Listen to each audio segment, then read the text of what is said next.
د پاکستان مذهبي سیاسي ګوند جمعیت علماء اسلام وایي چې د دوی په وفاقي کچ نورو سیاسي ګوندونو سره د اتحاد متعلق خبرې شوې دي، خو له دې نتیجې ته نه دي رسېدلې چې پر روانه 8 فروری عام انتخاباتو کې اتحاد وکړي، خو که چېرې اتحاد ونه شو نو دوی به سیټ ایډجسټمنټ وکړي. دا خبرې د جمعیت علماء اسلام مشر مولانا طهرالرحمن په تنګي کې د شمولیتي غونډې په مهال کړې دي. نوموړي په پاکستان تحریک انصاف سخت نیوکې کړې دي او وایي چې په صوبه کې د 10 کالو تیرېدو باوجود هم د عام ولس ژوند نه دی اسان کړی شوی او هغه نړیواله ایجنډه مخ په وړاندې وړلې شوې ده په کومو کې چې د مسلمان امت زیانو. ښاغلي طهرالرحمن زیاته کړه تقریبا د یو هفته 2 هفتې مخکې مرکزی جماعت هم موږ سره رابطه کړې وه، بیا مسلم لیگ نون والو هم رابطه کړې وه، زموږ او د دوی په منځ کې ناسته هم شوې ده، مجلسونه هم شوي دي، لا څه حتمي نتیجې ته خو نه یو رسېدلي. په بهر کې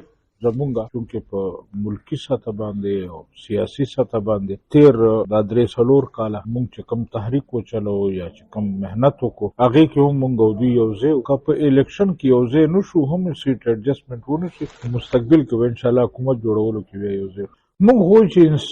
منصفانه انتخابات وشي. نور خو دلته ججان هم مونږ ته معلوم دي، بیروکریټ هم مونږ ته معلوم دي او پوجان هم مونږ ته معلوم دي چې دوی کومې ګوتې کوي سړي سره. په دغه مخال له تنګي تحصیل یو شمېر د پی ټي آی، عوامي نېشنل ګوند او نورو ګوندونو کارکنانو په جمعیت علماء اسلام کې شمولیت وکړو او ویې ویل چې دا یوه دیني پارټي ده او په هېواد کې دین خورول د مسلمانانو اخمه فریضه ده. په دغه مخال د تحصیل تنګي د جمعیت علماء اسلام امیر مفتی کمال شاه ویل چې جمعیت علماء اسلام د ختم نبوت د تحفظ لپاره هڅې کوي او په نړیواله کچه مخالفت کیږي، خو دوی د نړیوالو په جال کې نه راځي. هلته تشریف یوړو او په ښکاره به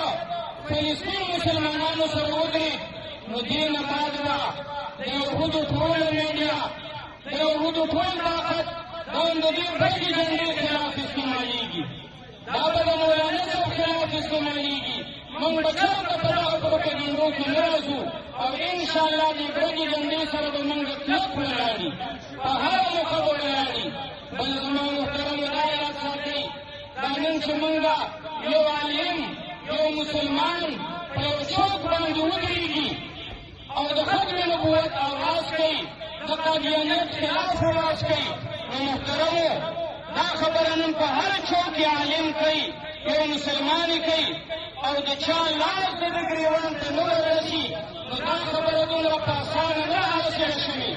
دا شمولیتي دستوره په داسې حال کې شوې ده چې د پاکستان سپریم کورټ 13 ورځ په 8 فروری په ملک کې د انتخاباتو حکم کړی دی، د کومې خلاف چې پی ټي آی درخواست کړی و. په دغه مهال د جمعیت علماء اسلام صوبایي، ضلعي او تحصیل تنګي عهدیدارانو هم خطابونه وکړل. علب خان شیرپو، دلبر نیوز، تحصیل تنګي د پاکستان.